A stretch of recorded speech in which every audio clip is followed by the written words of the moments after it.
আপনাকে বারবার সাবধান করেছিলাম দাদা, শুনেননি। এখন আমাদের কিছুই করার নেই। আচ্ছা, কি করবে তোমরা? মেয়েটাকে আমাদের হাতে ছেড়ে দিন আর এই গাটা ত্যাগ করুন, তাহলে আর কিছুই করব না।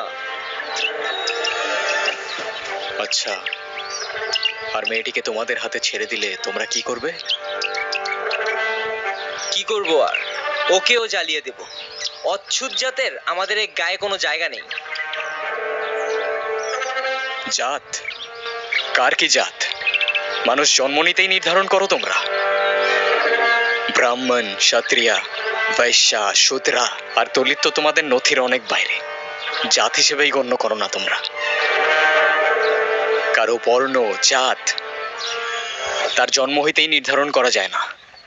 আর এটা শুধু আমি না, তোমাদের শাস্ত্রও বলে। এসব তোমাদের বুঝের অনেক বাইরে। কিন্তু একটা কথা, আমি থাকতে জাতের নামে যদি ওকে কেউ একটা ফুলের টোকাও দেয়,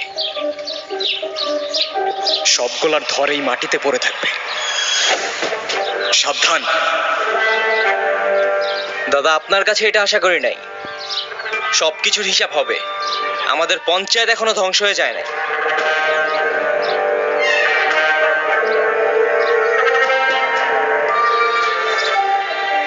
ভয় পেও না, ওরা তোমার কোনো ক্ষতি করতে পারবে না। আর যাই হোক, তোমাকে একটা কথা বলার ছিল। আমি ভালোবাসি তোমায়। জানি হয়তো এখনো কোনো উত্তর দেবে না তুমি, তবু আমার মনে যা ছিল আমি তোমায় বলে গেলাম। এখন অন্তত তোমার নামটা জানতে পারি?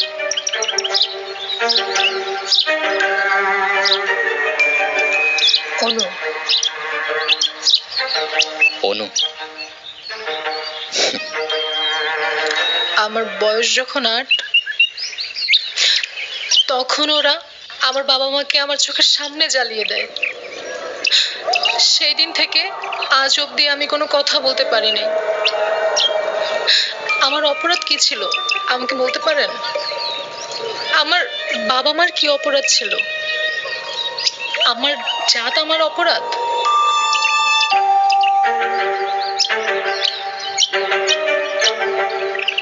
তোমার জাতের কোনো অপরাধ নেই। অপরাধ সেই জাতের যেই জাত জাত সৃষ্টি করেছে।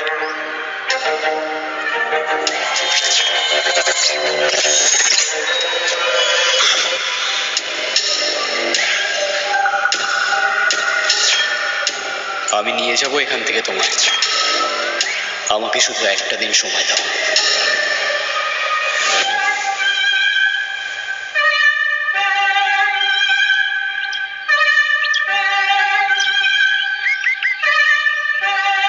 কি রে, কি ভাবতেছস? আচ্ছা দোস্ত, তুই কালকে বললি ওই জায়গায় যাওয়া নিষেধ আছে, কেন বলতো? আরে তোরে তো বলাই হয়নি। ওইখানে অনেক প্যারানর্মাল অ্যাক্টিভিটিস টাইপ হয় মাঝে মাঝে, আমি শুনছি। যদি আমি তেমন দেখি নাই, বাট অনেকে এক্সপিরিয়েন্স করছে। বিষয়টা মজা হিসেবে নিস না, এটা একটু সিরিয়াস। মানে? আমি সঠিক জানি না, দিদার মুখে শুনছি। অনেক বছর আগের গল্প। এই গ্রামে একটা মেয়ে থাকতো, দলিত জাতের, নিচু জাত আর কি, আউটকাস্ট বলে মেবি। তারপর বল। তো ওই মেয়েটা নিচু জাত দেখে মেয়েটার সাথে কথা বলা নিষেধ ছিল। কথা বলা তো দূরে থাক, মেয়েটার আশেপাশে কেউ ঘেসত না। মেয়েটা ধরা ছোঁয়ার সবার বাইরে থাকতো। একদিন এই গ্রামে একটা মানুষ আসে, নিয়ম নীতি না মেনেই ওই মেয়েটার সাথে কথা বলে। তারপরে শুনছি দুজনেই নাকি মারা গেছে। মানে ওই মেয়েটার সাথে কথা বলার জন্য ওরা দুইজনই মারা যায়, শুধুমাত্র মেয়েটার সাথে কথা বলা নিষেধ ছিল বলে? হ্যাঁ, এমনটাই তো শুনছি।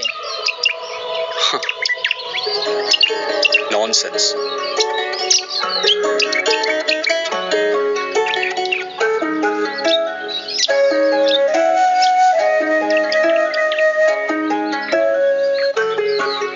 অনু,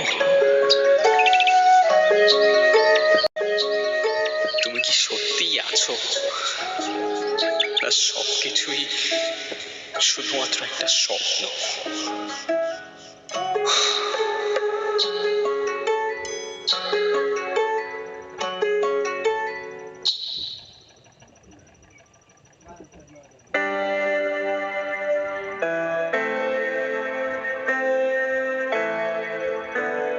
অনেকদিন পর ভালো কিছু সময় কাটলো, কি বলিস?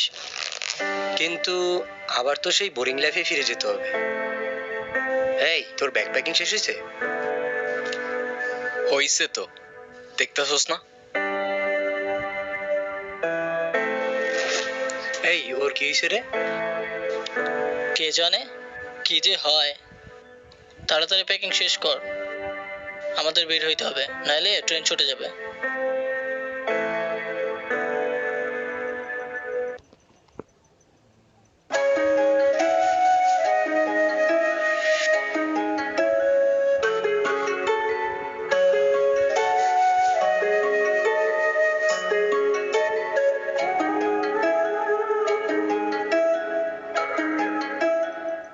তাড়াতাড়ি চল, শর্টকাট দিয়ে যাইতে হবে, নাহলে আমাদের ট্রেন ছুটে যাবে।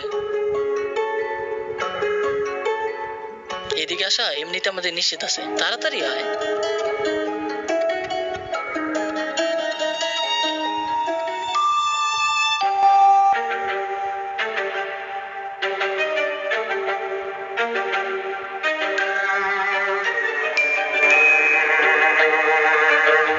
কিরে, দাঁড়াইলি কেন? তাড়াতাড়ি চল।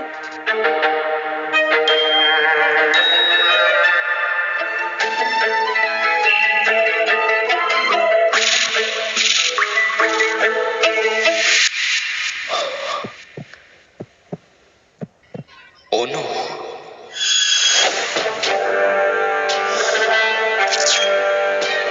আমি নিয়ে যাব এখান থেকে তোমায়, আমাকে শুধু একটা দিন সময় দাও।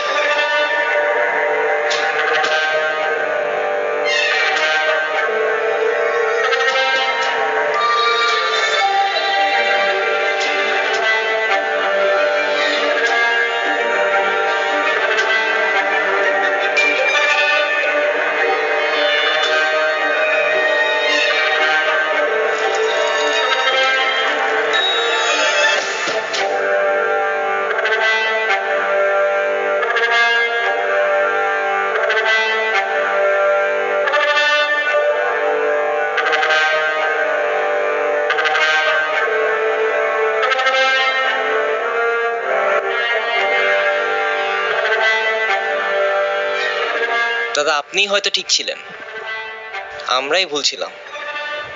আমাদের মাফ করে দিবেন দাদা। মাফ চাইতে হবে না, তোমরা তোমাদের ভুল বুঝতে পেরেছো, এটাই অনেক। আপনার চিন্তা ভাবনা হয়তো ঠিক ছিল, কিন্তু আমরা আমাদের সমাজে অচ্ছুত জাতের কোনো জায়গা দিতে পারবো না।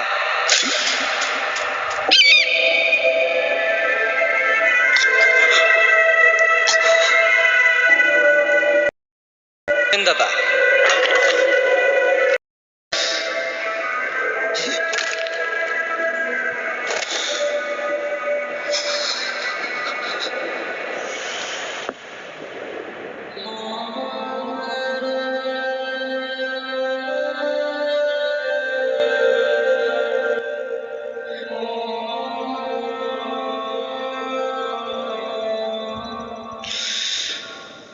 জাতি, বিভেদ, বর্ণ, গোত্র মানুষ আজও ছাড়তে পারে নাই। মানুষ বললে ভুল হবে, আমরা মানুষ নামের ছাই, আমার পায়ে শুধু রক্ত। আমি যেই রাস্তায় চাই সেই রাস্তার মোড়ে মানুষরূপী জন্তু দেখতে পাই।